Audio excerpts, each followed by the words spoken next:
Llegó la hora de tu encuentro con la discusión de temas de actualidad y de interés local e internacional. Actualidad Pública y sus panelistas están más que listos para analizar en detalle el acontecer y los temas de impacto en la sociedad. Te invitamos a la discusión en Actualidad Pública. Saludos amigos y amigas, es viernes, son las 4 horas de Actualidad Pública por Católica Radio, Católica Televisión y las redes sociales de la Pontificia Universidad Católica de Puerto Rico. Vamos a escuchar los titulares del programa de hoy.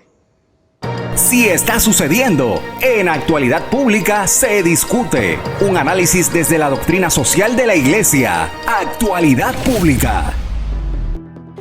El tráfico desmedido de drogas y armas, la cultura de violencia y la falta de oportunidades educativas reales para muchos puertorriqueños son factores que inciden en la crítica situación socioeconómica y moral que enfrenta Puerto Rico. Ante este marco, Actualidad Pública continúa el análisis del conversatorio presentado por el Instituto de Doctrina Social de la Iglesia de la Pontificia Universidad Católica de Puerto Rico, titulado Una mirada al problema de la violencia, la perspectiva institucional. La profesora de la Escuela de Derecho, Sonia Vélez Colón, y el secretario de Justicia, licenciado Domingo Emanueli, reflexionan sobre las causas de la violencia y ofrecen posibles soluciones.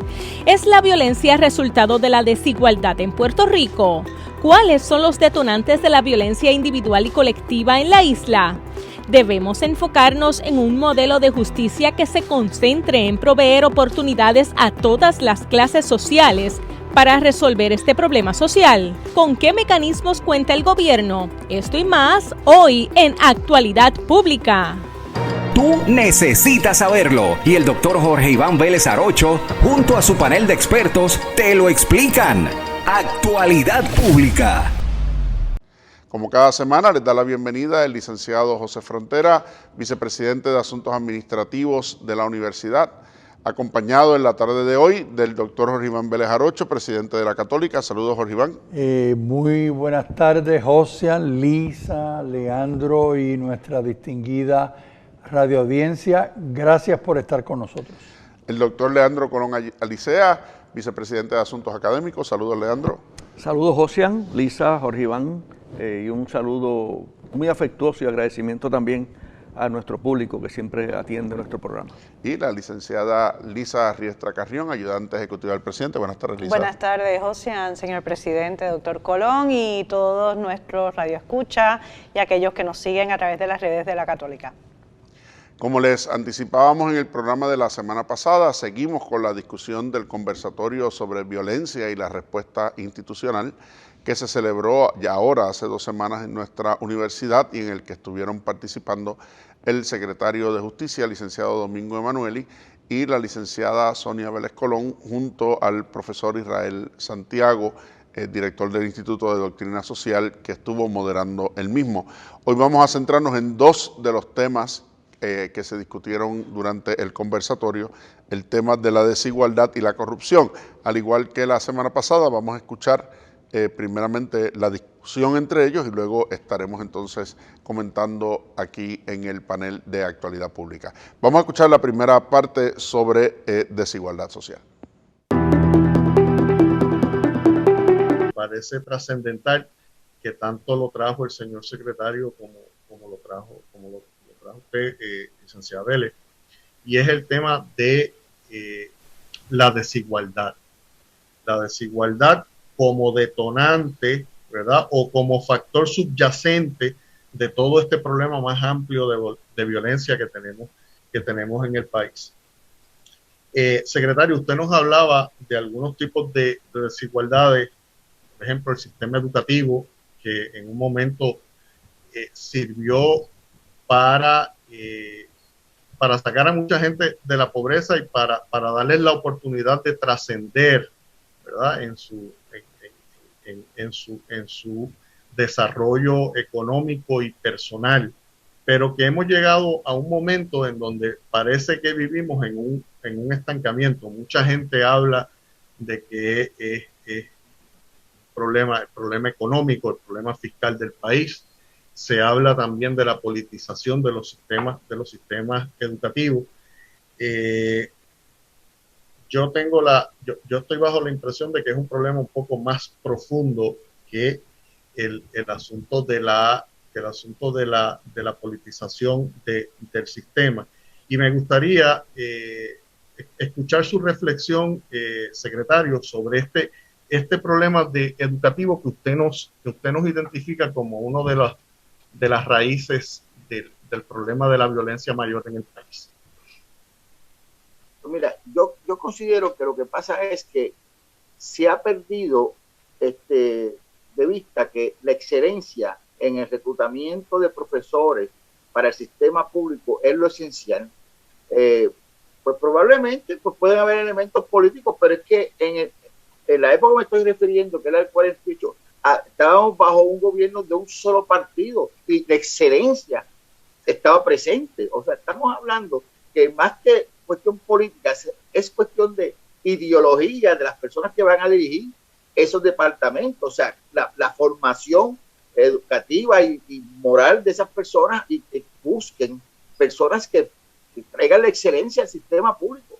Si comparamos el presupuesto que tiene ahora mismo educación con el que había en los 50, el aumento ha sido vertiginoso en comparación ahora al que tenemos en los 50. Por lo tanto, la lógica nos debería decir que tendríamos que contar con mejores recursos, mejores talentos, y para nosotros, a ese estudiante del sistema público y aún a los del sistema privado que no están tampoco al nivel de ciertos colegios limitados en Puerto Rico, que podamos darle la misma educación, porque los recursos los hay.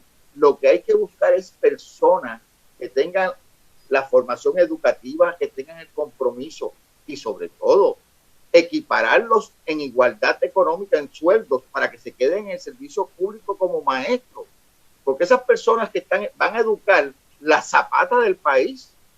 Y yo creo que esas son las cosas que hay que coger, mover los recursos. Sí. Y yo creo que en el caso de la educación no haya que mover tantos recursos, porque los recursos están ahí. Lo que hay es utilizarlos, que en vez de estar dándole contratos a un sinnúmero de empresas privadas que van a dar clases remediales que probablemente no cuentan con el expertise para eso, reforzar el sistema educativo, buscar la excelencia, que los mejores maestros vayan ahí y darle un incentivo económico. De la misma forma que se le da incentivo económico a los empresarios que vienen a Puerto Rico para traer fábricas y traer trabajo, dárselo a los profesores que van a crear la sociedad del país. Y antes se hacía sin tantos recursos económicos, pues ahora el Departamento de Educación tiene 2 billones menos de lo que tenía el gobierno completo para esa época del 50. Así que yo creo que tenemos que trabajar en reforzar económicamente, buscar la excelencia en ese sistema y comenzar a darle oportunidades aún a los colegios privados, que todos sabemos que también van personas de clase media a esos colegios, darle también algún tipo de vale educativo para que pueda reforzarse la educación. Pero hay que creer en la educación, hay que creer en que eso es la zapata que va a levantar la sociedad. Si no se cree en eso, ahí se va a crear la desigualdad social, y esos estudiantes no van a poder, no es que no quieran, es que el sistema no le permite competir con las demás personas, o sea, que vienen de unas escuelas más privilegiadas económicamente. Muchas gracias, secretario. De hecho, estoy de acuerdo con su planteamiento. Aquí en el foro nos acompañan muchos compañeros profesores de la universidad, y creo que también hay hasta compañeros profesores de otras universidades y ex claustrales de otras universidades también, y quizás puedan estar de acuerdo con lo que es mi apreciación de casi 20 años como profesor. Y es una preocupación que tengo, que abarca tanto el sistema educativo público como el privado. Es que cada día más al salón de clases se presentan estudiantes que llegan con unos rezagos en algunas destrezas que no deberían tener a estas alturas del juego a nivel universitario. Estamos hablando de problemas tan básicos como problemas de gramática. Ciertamente la ausencia de la capacidad de hacer análisis crítico en algunos casos. Estoy de acuerdo en que tenemos que volver a mirar, ¿verdad?, lo que es el sistema educativo para volverlo a reenfocar. Me gustaría, Sonia, que nos reacciones a este planteamiento. Te veo allí a punto de brincar, así que creo que he tocado un botón que te interesa, así que adelante, Sonia. Sí, a punto de desfibrilar. Me voy a atrever a decir aquí algunas cosas porque se están discutiendo ahora mismo en el país y creo que no pueden pasar desapercibidas en esta conversación. Para empezar, profesor Santiago, secretario, todos los que nos escuchan, pues imagínense, yo soy producto de las escuelas públicas, de una segunda unidad de mi pueblo, segunda unidad de Lares, allá en el barrio Lares. Y soy producto de la Universidad de Puerto Rico, de la Universidad del Estado.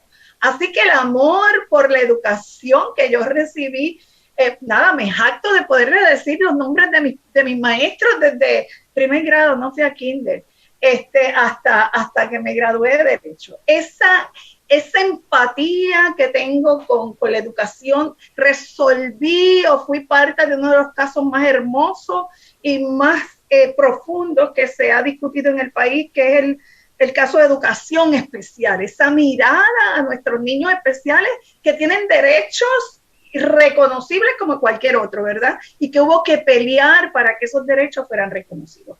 Pero tengo que señalar lo siguiente, y lo digo porque nosotros tenemos una visita aquí en el país de 4 congresistas que nos han venido a decir que Puerto Rico tiene un problema colonial, ¿verdad? Y que están hablando de un proyecto para movernos a alternativas no coloniales, y ustedes han sabido la discusión que se ha traído. Y ese estado que nos cobija nos tiene bajo una cláusula territorial que nos trajo una Junta de Supervisión Fiscal. Y nos trajo una Junta de Supervisión Fiscal que empezó a trabajar con nuestro presupuesto y el presupuesto que se iba llevando a las agencias del gobierno, ¿verdad? Sobre todo esa mirada al Departamento de Educación que nos preocupa. Y esta situación a otra violencia que es la corrupción, un departamento que ha sido víctima de sus líderes, de sus secretarios, de problemas de corrupción. Entonces los maestros, los que estamos abajo, los maestros, los estudiantes, tienen que mirar esa situación de sus líderes que se han declarado y han sido convictos en procesos en la Corte de Distrito Federal para Puerto Rico.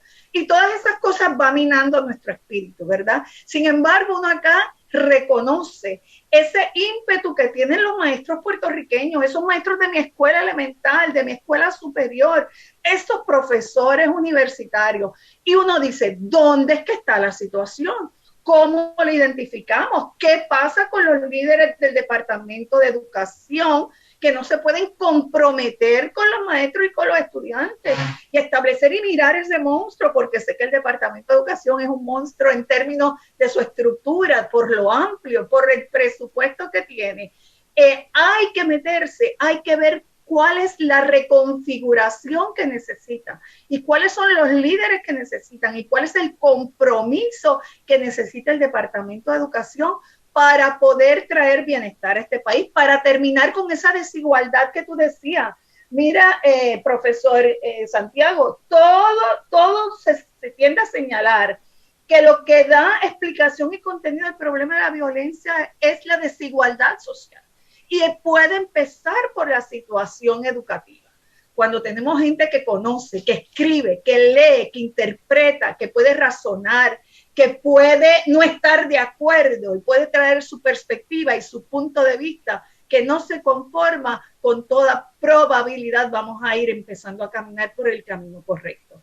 ¿Y a quién le corresponde hacer todo eso? Bueno, a nosotros los ciudadanos en no conformarnos, en exigir y en pedir.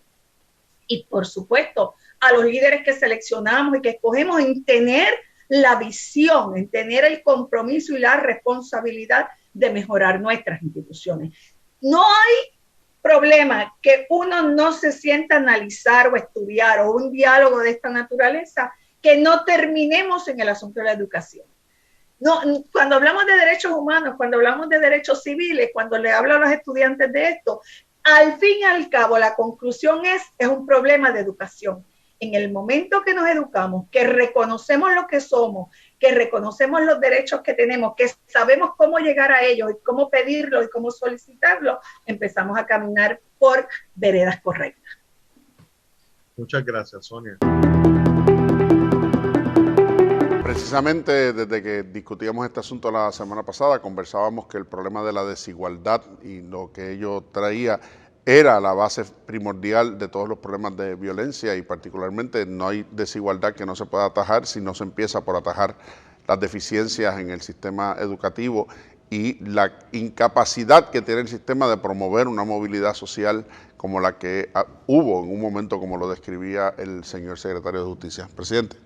La semana pasada estuvimos conversando sobre lo importante que era establecer una cultura de paz ante la cultura de violencia.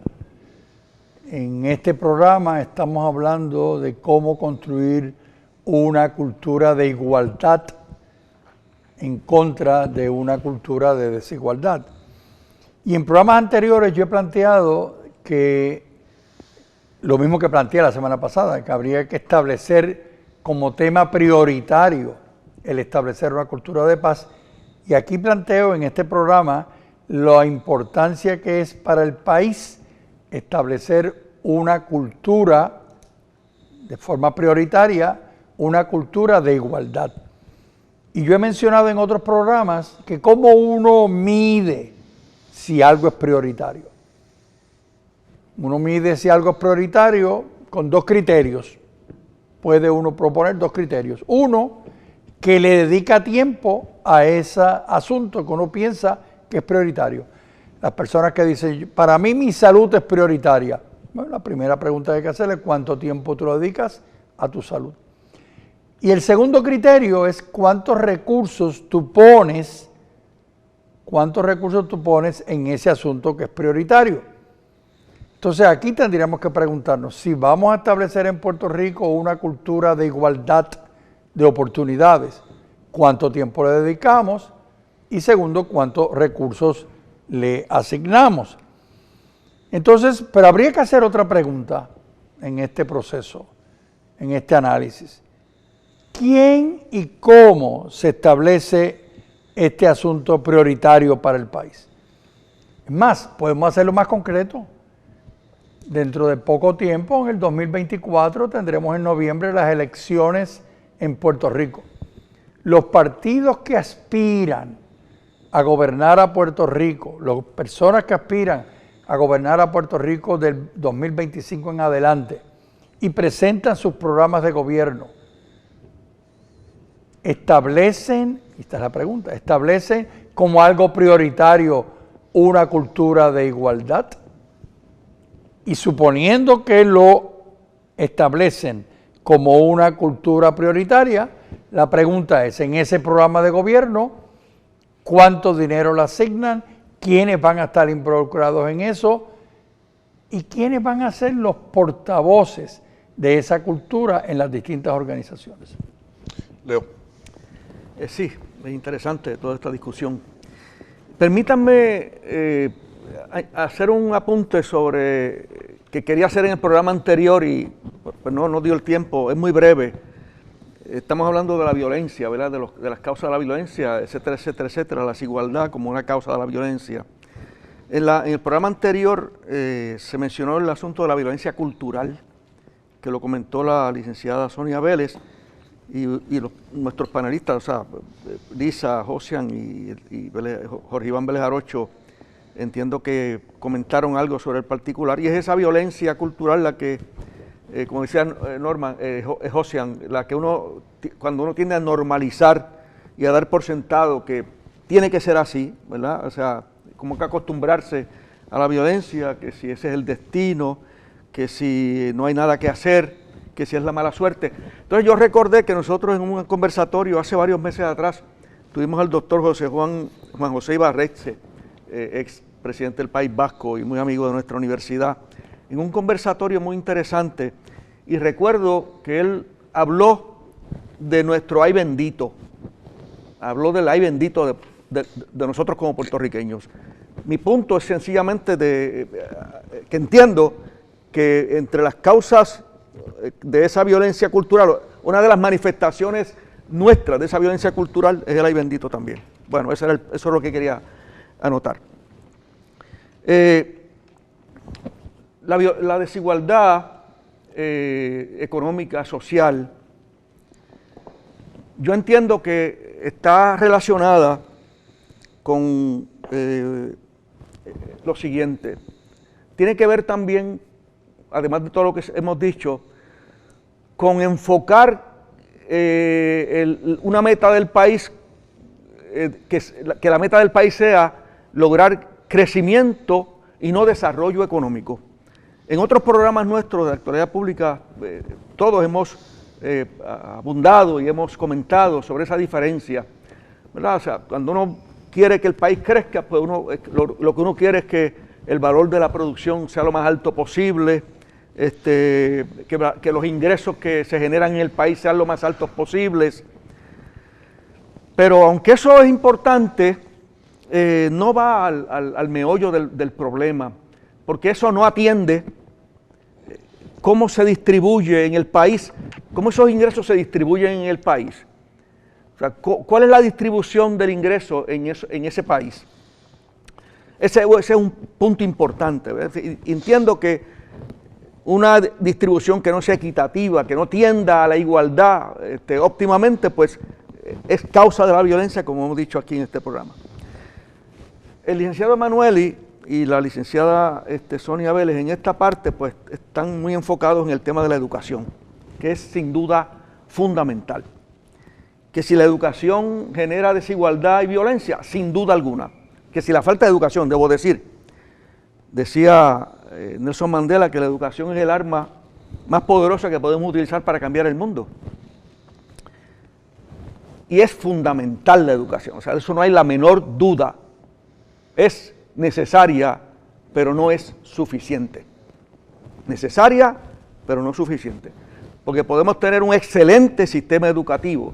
Imagínense ustedes que en Puerto Rico tenemos un excelente sistema educativo que ayuda, entre otras cosas, como muy bien apuntó la licenciada Vélez, nos ayuda a reclamar nuestros derechos. Eso es un punto muy importante. Imagínense ustedes que tenemos un sistema excelente, un sistema educativo excelente, pero tenemos un sistema de salud que le niega a una familia un tratamiento médico que cuesta $5,000 porque la familia no lo puede pagar, aunque paga un plan médico, y se lo niega poniendo en riesgo la salud y la posible muerte, como ha ocurrido en casos en Puerto Rico. Ahí hay una desigualdad grasa, aunque tengamos un sistema educativo excelente. Si tenemos un sistema que le reduce las pensiones a los maestros y a otros servidores públicos para pagar una deuda fiscal, gran parte de la cual es ilegal, tenemos una gran desigualdad, aunque tengamos un sistema educativo excelente. De manera que, fíjense ustedes entonces que lograr esa igualdad, lograr aspirar a una mayor igualdad social y económica que ayude a combatir o evitar la violencia, pues como que tiene que ver con una amalgama de situaciones y de problemas, donde como punto central, como zapata, está el sistema educativo sin duda alguna. Lisa. Sí, por una parte, antes de escuchar al doctor Colón, que también quiero comentar algo de lo que él mencionó. Aquí en el programa hemos hablado de la carrera magisterial que se desea implantar, ¿verdad? Escuchando a la honorable Sonia Vélez hablar sobre esa importancia de mejorar el sistema educativo, ¿verdad? En lo lógico que si la mayor tajada del presupuesto se va en el Departamento de Educación, precisamente, el sistema sea un sistema óptimo, ¿verdad? Y compara la educación cuando ella asistió al sistema público y la educación hoy día. Pues yo pienso, por una parte, que efectivamente hay que repensar el Departamento de Educación, aprender de lo bueno que tenía el Departamento de Educación en tiempos, ¿verdad?, anteriores a este, ver si es que la mayoría del presupuesto se está yendo en gastos administrativos, en pago de personas que administran y no se le hace justicia al salario de los maestros.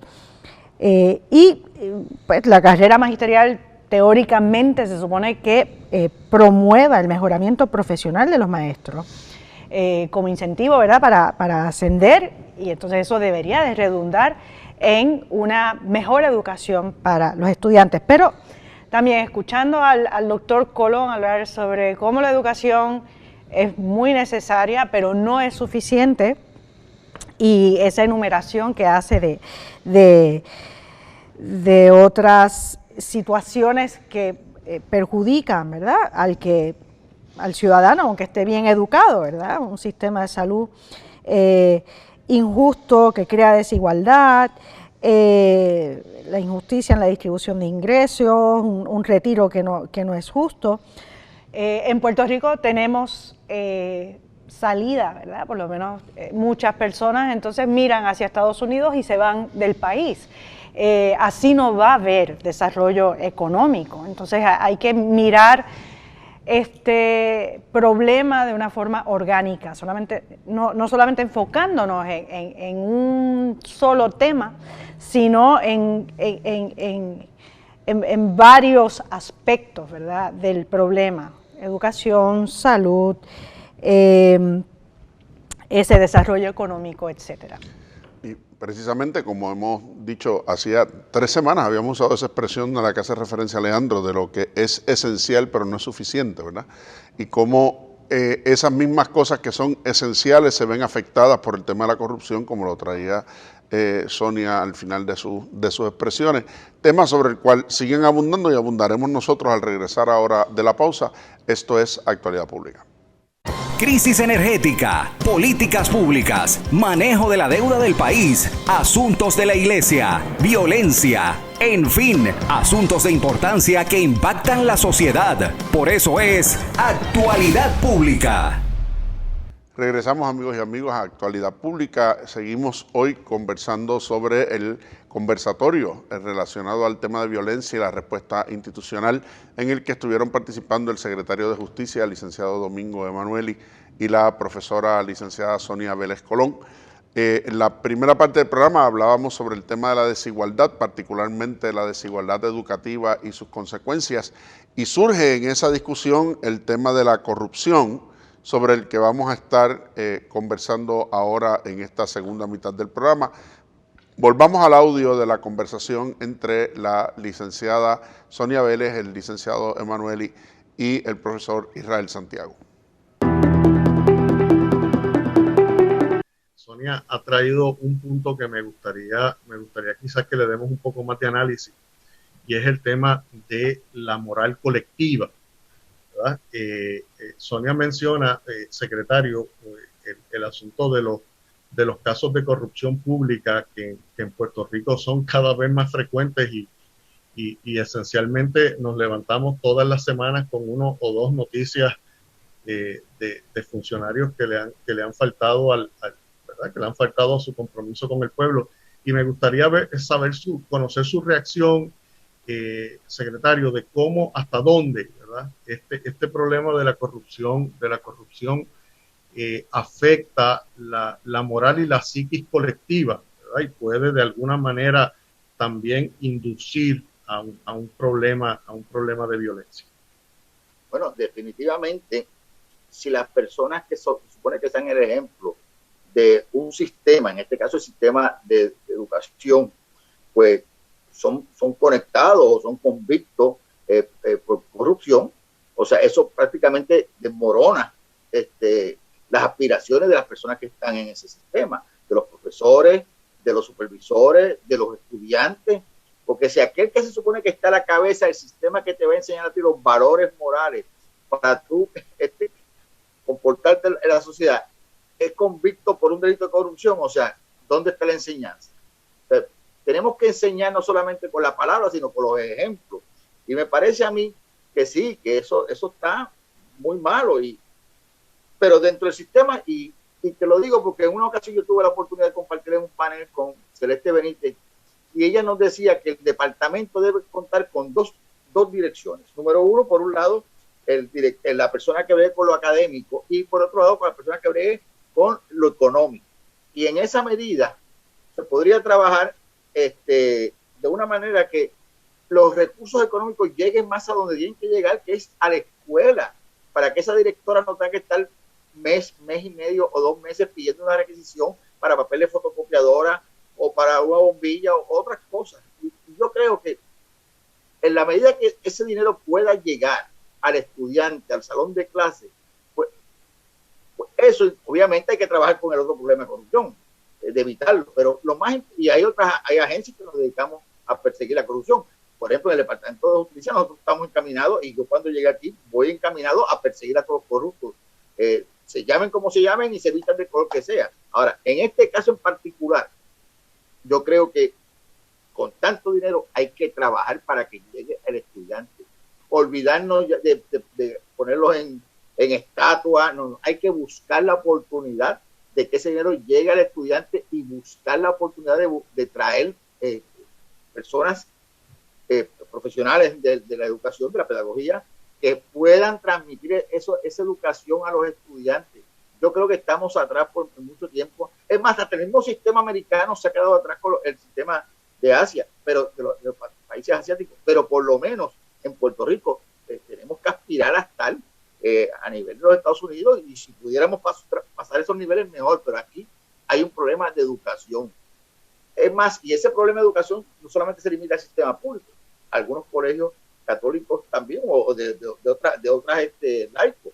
Lo importante es que el dinero se utilice, mire, y eso, si hubiera una persona que dirige ese dinero a donde tiene que llegar, hay la forma de hacerlo.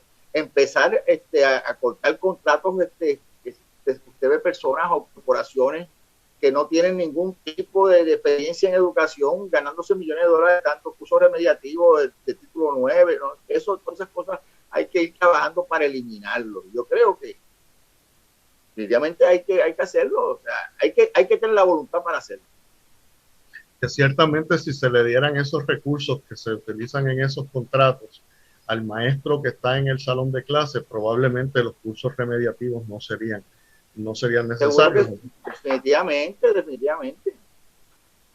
Sonia, ¿tienes alguna reacción al tema de la corrupción? Israel, es un tema que nos ha arropado en los últimos meses de manera extraordinaria.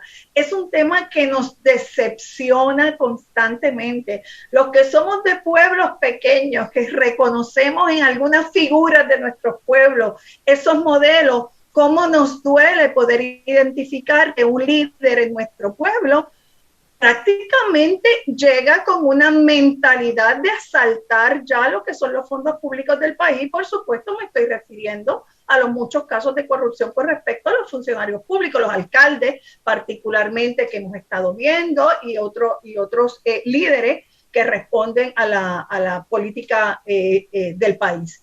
Y entonces eso sí que es doloroso. ¿Qué pasa con los fondos públicos del país? Que desde ya, miren, porque hemos visto ejemplos que sencillamente es su primera incursión en posiciones políticas, en posiciones de dirección en nuestros municipios, y al año y medio, a los 2 años, están siendo investigados por el mal uso de fondos públicos.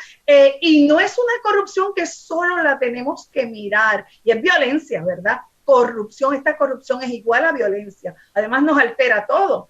La prensa nos captura, nos mantiene secuestrados en la mirada a estos procesos que se están dando y nos altera esa vida de paz y de convivencia que debemos efectivamente tener. Pero es un asunto que lo debemos mirar un poco más amplio, eso que señala el secretario de los contratos aquí y allá, porque hay elementos privados, hay elementos de cuello blanco, hay intereses privados que incitan, que son cómplices, que provocan, que manejan asuntos que al fin y al cabo a quienes repercute de manera negativa es a la sociedad en estos actos de corrupción que hemos visto. Hay que mirar nuestra clase política, a esa que nosotros cedemos nuestros derechos. Recuerden que son nuestros, ¿verdad? Están reservados para nosotros y en un acuerdo que hemos llegado los cedemos para que podamos vivir en sociedad y tengamos líderes que efectivamente nos puedan dirigir y manejar los asuntos públicos del país. Entonces, ¿cómo violan nuestra confianza? ¿Cómo violan esa concesión que le doy del poder de poder administrar, de poder manejar la cosa pública para el bienestar social? ¿Qué es lo que está pasando? Volvemos otra vez al problema educativo. ¿Es que hay un problema de educación? ¿O es que el corrupto nace corrupto? ¿O es que se comporta y aprende a ser corrupto? ¿O es que cree que me salió bien una vez y me va a salir bien las próximas veces? Es un problema profundo que debemos mirar y no solo desde la perspectiva de los que ocupan posiciones públicas en el país, a quien nosotros seleccionamos, sino mirar qué pasa con las entidades privadas que también tienen un compromiso con el país, de bienestar con el país, que promueven, provocan, se hacen aliados cómplices de este manejo inadecuado de la cosa pública. Precisamente ese es un tema que quería traer y que es consecuencia de esta discusión que estamos teniendo. Secretario, muchas veces nos enfocamos, y esto es esto es una opinión muy personal, pero que sé que probablemente muchas personas la comparten. Nos enfocamos en el tema de la corrupción desde el punto de vista del funcionario público, pero pasamos por alto que por cada funcionario público que haya incurrido en un tema de corrupción, hay alguien en el sector privado que se ha prestado para facilitar esa corrupción, y me gustaría saber, ¿verdad?, su parecer sobre este particular. Sí, definitivamente, o sea, para bailar el tango se necesitan dos. O sea, estamos hablando de que para un acto de corrupción tiene que haber, o sea, un ente, por lo general, una persona en el gobierno y otra persona en la empresa privada. Definitivamente eso se analiza, se estudia, y el enfoque que le estamos dando ahora es que nosotros vamos tanto detrás del funcionario público como de la persona privada, porque es que si no, se acostumbra el empresario privado, que posiblemente es el más beneficio económico que saque de esta transacción ilegal, a que siempre va a salir afuera, siempre va a salir a lo mejor con una palmadita en la mano. Y entonces esas son las cosas que tenemos que ir trabajando, y además esa cultura, y volvemos, o sea, ese es el remedio, el remedio inmediato, pero entonces hay que trabajar desde los hogares, desde la escuela, donde aprender que hay que hacer fila, que hay que tener un turno, hay que saber compartir, no compartir, sino coger lo suyo y respetar lo ajeno. Y eso son unas culturas que antes lo había. Antes los niños llegaban y se sentaban en las escuelas según el turno que le tocaba y siempre en el asiento que había, y ahora pues ha llegado el momento en que se le ha faltado el respeto a ese honor, a la misma palabra que había antes. Y se me hace bien difícil, o sea, el poder imaginar que en un gobierno hayan personas que puedan mantenerse actuando corruptamente, porque es que le hacen tanto daño al país. Pero más difícil se me hace a mí, y por eso es que estos foros, y yo no ni dudé participar en este tipo de foros, porque es que estos foros son los que le abren los ojos a los que vamos a votar. O sea, porque ahorita la juez Sonia Abel estaba hablando de que nosotros ponemos ese poder del pueblo en manos de los políticos. Sí, eso es correcto, pero también tenemos la obligación de quitarle ese poder. Entonces vemos que no sabemos ejercer el derecho cada 4 años. Mire, usted dio un poder a una persona por 4 años, pero si no está de acuerdo con ese poder, tiene que quitárselo. La democracia le da ese poder a usted, la ley le da ese poder a usted.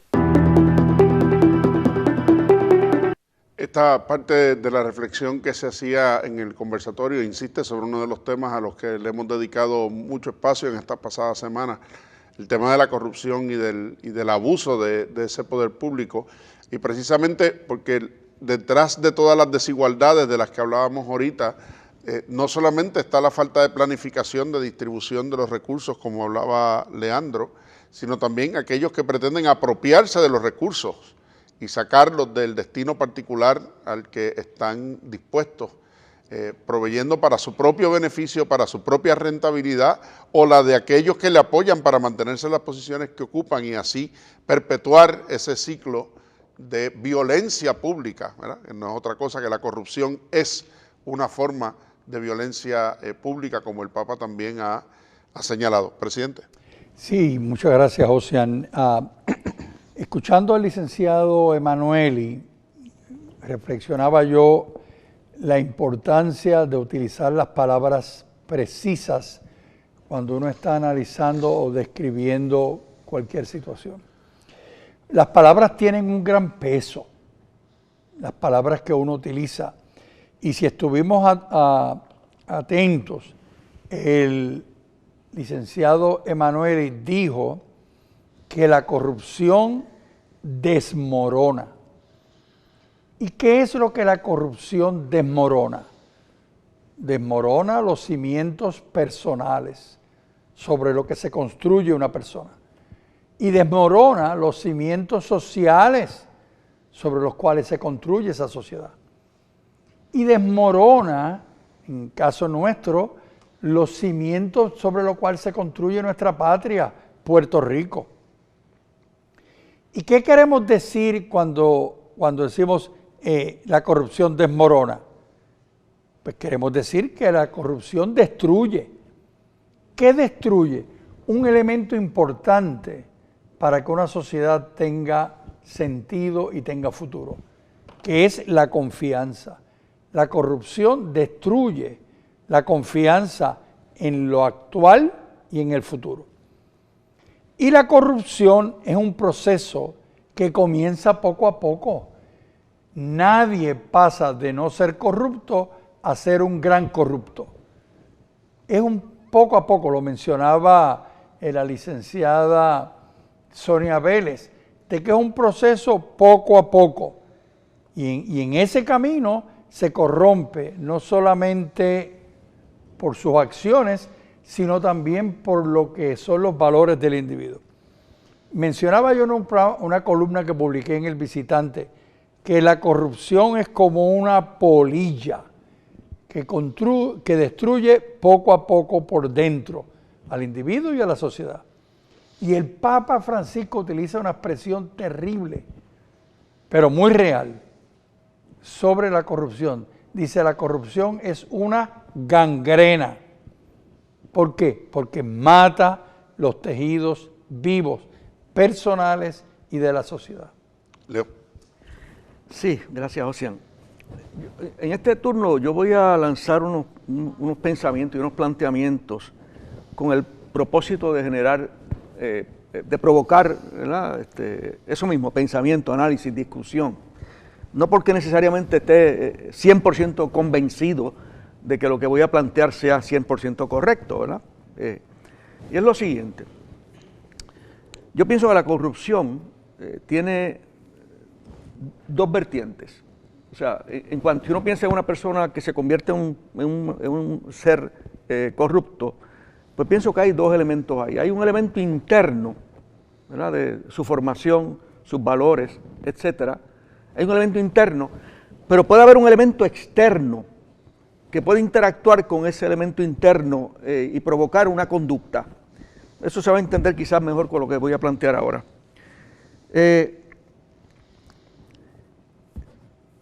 Hay nombramientos, o sea, hay áreas del país que posiblemente requieran que los nombramientos sean de una extensión de tiempo más larga que 4 años, como ha sido típicamente en Puerto Rico.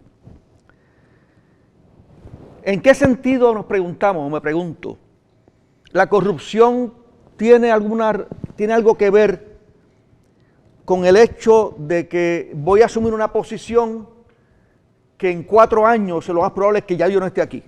Porque nosotros sabemos que en Puerto Rico la trayectoria típica nuestra política ha sido de cambios de partidos políticos de gobierno más o menos cada 4 años.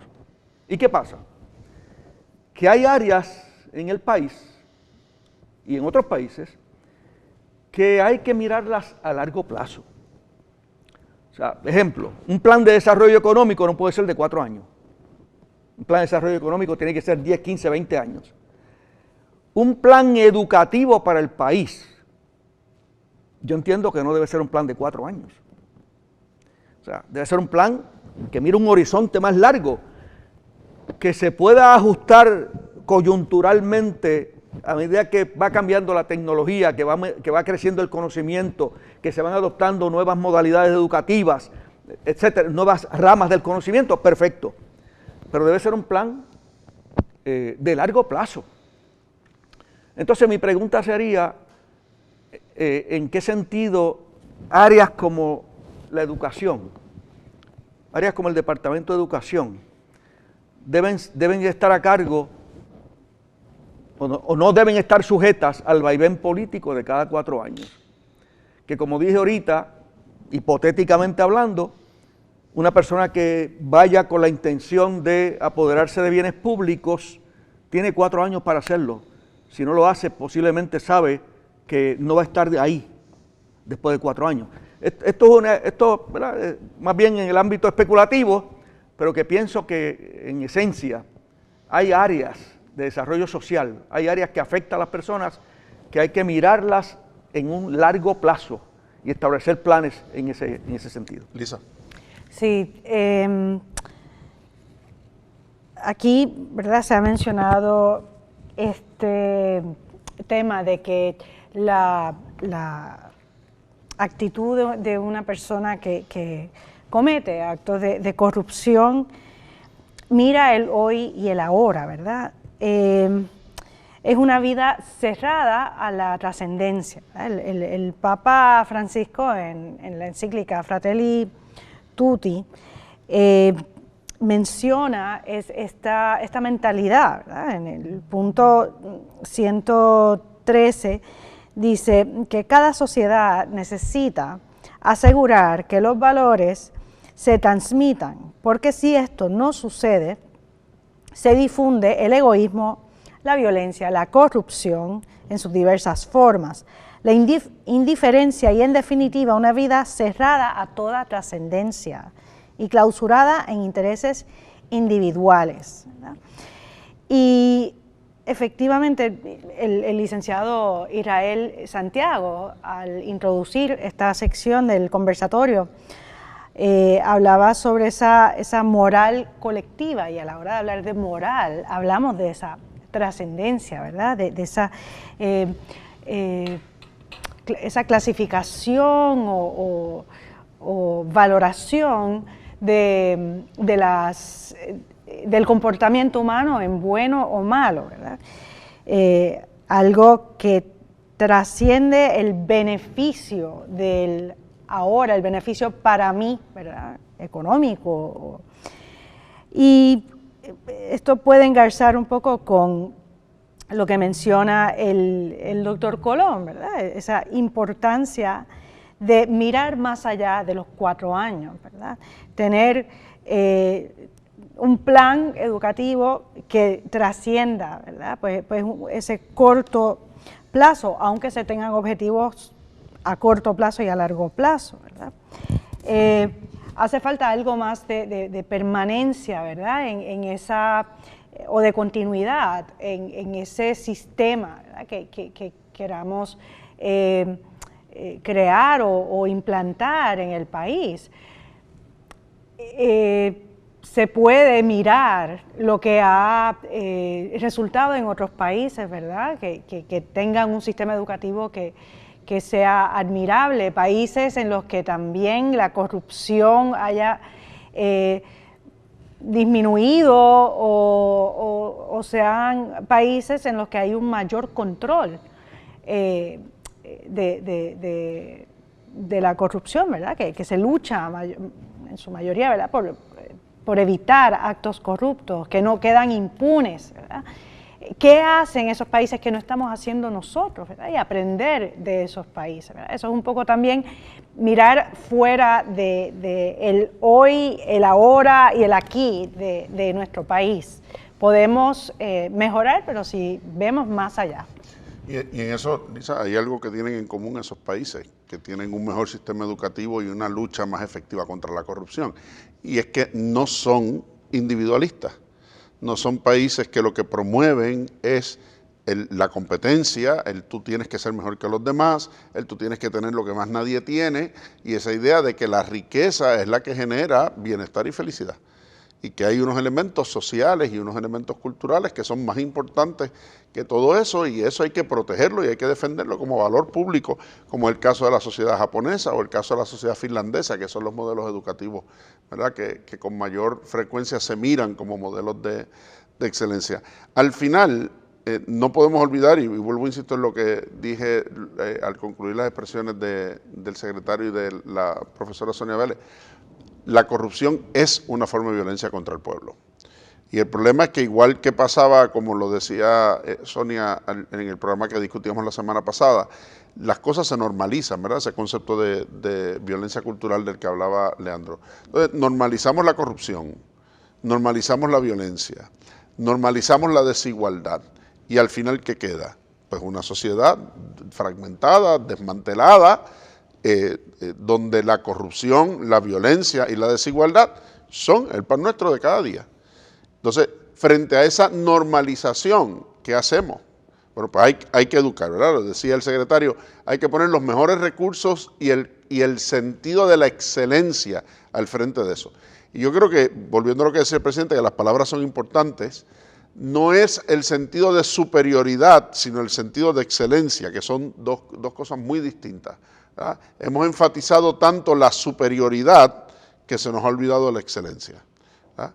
Y entonces me puedo sentir por encima incluso del que es mejor porque lo degrado, porque lo denigro, porque me burlo de él, porque lo vulnero, porque lo dejo de lado. Y como decía Leandro, bueno, pues es esencial, pero no es suficiente, ¿verdad? ¿Qué más estamos haciendo y qué más se puede hacer en esta dirección? Me parece que ese es el reto que nos deja el conversatorio y, por supuesto, como decía el secretario, y al final, si no nos gusta lo que lo están haciendo y cómo lo están haciendo, pues hay la obligación de cambiarlo. Pero no cambiarlos por cambiarlos y no cambiarlos pensando que el otro lo podrá hacer mejor y si no, no puede ser peor que el que está. No, tiene que haber conciencia también en ese ejercicio valorativo de la selección de los responsables del gobierno y con ello también los responsables de la política pública detrás de atajar estos problemas. Gracias a todos por estar con nosotros una semana más. Aprovechamos antes de despedir el programa para felicitar a todos aquellos que ya van completando sus estudios, van de cara a sus graduaciones, encaminándose a estos eventos de final de año en nuestra universidad. Y gracias a todos ustedes por acompañarnos una semana más en Actualidad Pública. Esto es Actualidad Pública, una producción de la Pontificia Universidad Católica de Puerto Rico.